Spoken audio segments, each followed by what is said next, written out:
All right, guys, we are going to take a look at this deadlift. Okay, so as we can see, just coming up to this deadlift here, we are initiating with a hip hinge. So keeping that back straight, shooting those hips back, trying to keep the shins vertical for as long as we can. Eventually, we kind of use up the hamstring slack in the hip hinge, and then the knees do have to bend to come forwards in order to meet the barbell with the hands, but still keeping that back straight. So from here, so we can see that we're just getting ready to do this deadlift. So we'll just take a peek here at the positioning just before the barbell is lifted. Okay, so it looks like we're about here. So we can see in this position that the shoulders are slightly ahead of the barbell.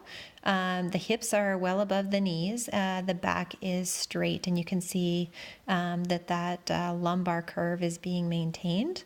And what we really want to see for the deadlift is that the hips and the shoulders are going to rise at the same rate as we initially pull the barbell off of the ground. So I'll just try and draw a line there that kind of, that's not the best line, but I'm just going to try and see if that's sort of parallel with a line going straight through my torso.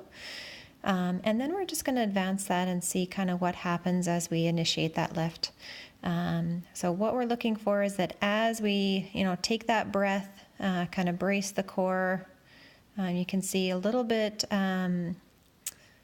just here, a little bit of wrinkling in the shirt that occurs just as those lats are engaged, thinking about pulling those shoulder blades down into my back pockets. That's what I like to think about.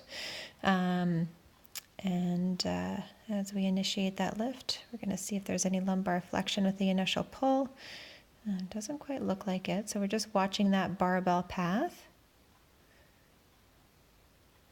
Good. And we're probably getting to close to the top of the knees there. And we'll just see. These lines are hard to do. This one's probably a little bit low, but looks fairly parallel. It looks like the shoulders may have come up at a little bit of a higher rate than the hips did, but relatively good. Can see that there's still no lumbar flexion. Arms are relatively straight, and let's see what happens as the lift continues. So back is still looking quite straight. That barbell, can't see it because the plates are hiding it. But if we look at kind of the end of the barbell there, and kind of imagine where that bar is in space, you would see that that's very close to the thighs. And because I did the lift, I know that it was touching my thighs throughout the lift. I'll just see if we can move that along. Okay. At the top of the lift, I don't want to see any lumbar hyperextension.